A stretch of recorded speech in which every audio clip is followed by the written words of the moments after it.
1 João capítulo 3, versículo 2, contém uma promessa gloriosa para o crente quando afirma que na vinda de Cristo o veremos como Ele é.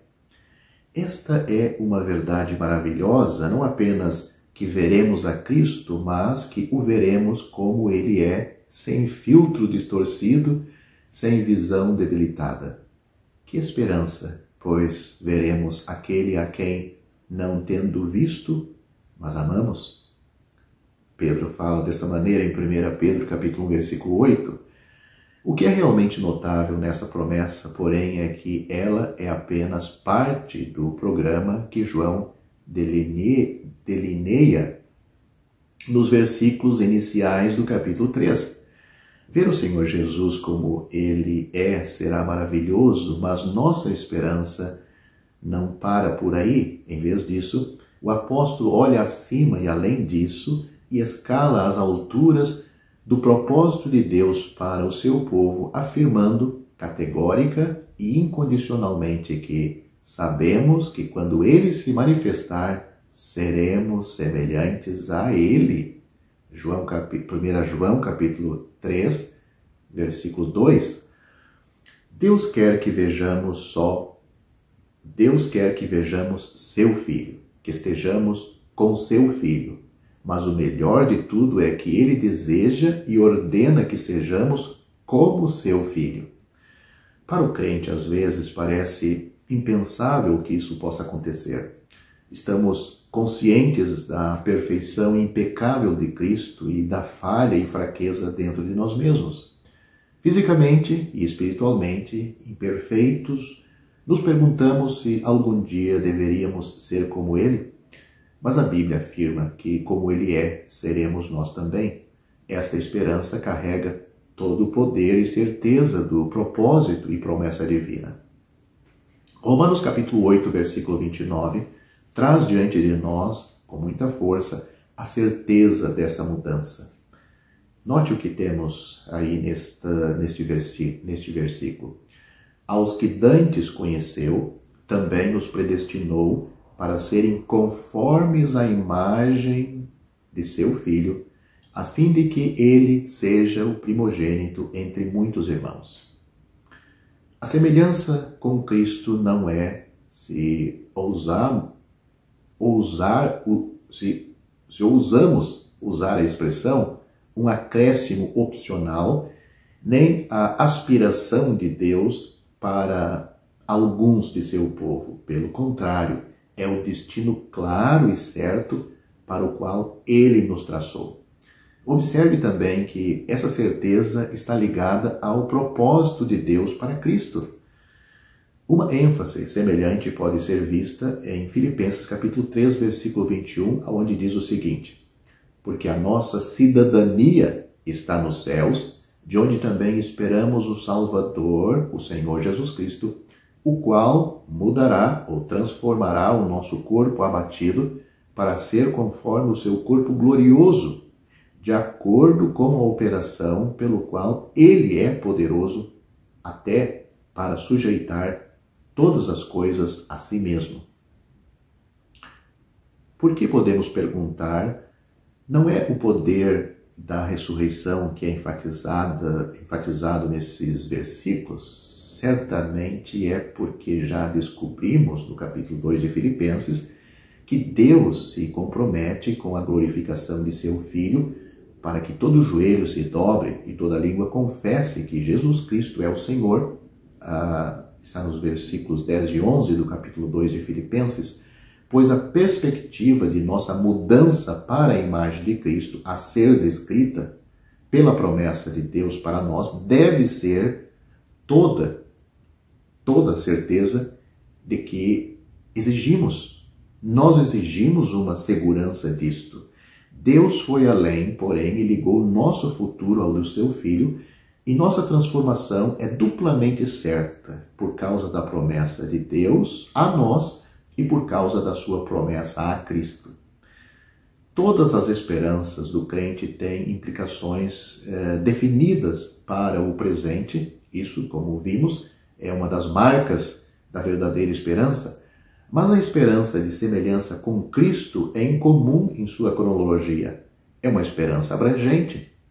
O capítulo 8 de Romanos o conecta ao nosso passado, e as passagens mencionadas em Filipenses, aí capítulo 3 e também capítulo 2 e 1 João, o ligam ao nosso futuro. Além de ser uma meta estabelecida no passado, é uma característica gloriosa de nosso futuro. É um processo em andamento na vida do crente do presente. Eu convido você para considerar agora 2 Coríntios capítulo 3, versículo 18, onde diz: mas todos nós, com o rosto descoberto, refletindo como um espelho a glória do Senhor, somos transformados de glória em glória na mesma imagem, como pelo Espírito do Senhor. Este versículo fala de uma mudança contínua e incremental. Em nossa experiência, pode ser difícil reconhecer e parece frustrantemente gradual, e poucos de nós alegaríamos ter feito o progresso que deveríamos ter feito. Porém, se é verdade que não somos o que deveríamos ser, também é verdade que não somos o que já fomos, pois a grande obra de transformação já começou em nossas vidas, em alguns crentes faz muitos anos. Embora possamos não nos sentir especialmente gloriosos, deve nos encorajar o fato de que Deus já vê em nós alguma semelhança com seu Filho. E embora façamos bem em lamentar a pequenez desta semelhança, regozijemo-nos e continuamos confiantes disso mesmo, pois que aquele que começou a boa obra em nós a aperfeiçoará até o dia de Jesus Cristo. Isso que Paulo anima e afirma aos Filipenses no capítulo 1, versículo 6. Lendo 2 Coríntios capítulo 3, versículo 18, nos fala sobre o atual progresso da glorificação que Deus está realizando na vida de seu povo. Também nos fala o que produz essa esperança e qual é o seu catalisador, ou seja, o método usado para alcançar essa santificação, ou esta imagem de Cristo. É o ato de contemplar a glória do Senhor que nos faz crescer como Ele. Nossa transformação é sobrenatural, mas não é mística. É a contemplação de Cristo, conforme registrada para nós nas Escrituras, que moldará e modelará nossa vida, levando-nos a manifestar cada vez mais seu caráter e glória. Como sempre, o caminho para o crescimento espiritual passa pela palavra de Deus e não há atalhos. Contemplar Cristo nas Escrituras é o catalisador, o método da grande mudança que Deus pretende, ou é a forma que Deus, é a grande forma, ou é a forma da grande mudança que Deus pretende para o seu povo. É a visão do próprio Cristo que aperfeiçoará e completará esta mudança. Sabemos que quando Ele se manifestar, seremos semelhantes a Ele, porque o veremos como Ele é. 1 João capítulo 3, versículo 2. Naquele momento, ao olharmos pela primeira vez para nosso Salvador e nosso Senhor, seremos moldados como Ele. De repente, a obra de transformação, tão gradativa, tão lenta, terá a sua perfeita conclusão. A realidade da experiência dessa mudança confunde nossa imaginação. Mesmo o apóstolo João, que conheceu seu Senhor tão intimamente, não pode escalar as alturas do propósito de Deus, pois ele disse: ainda não se manifestou o que havemos de ser. Mas é suficiente para João e deve ser para nós saber que seremos como ele.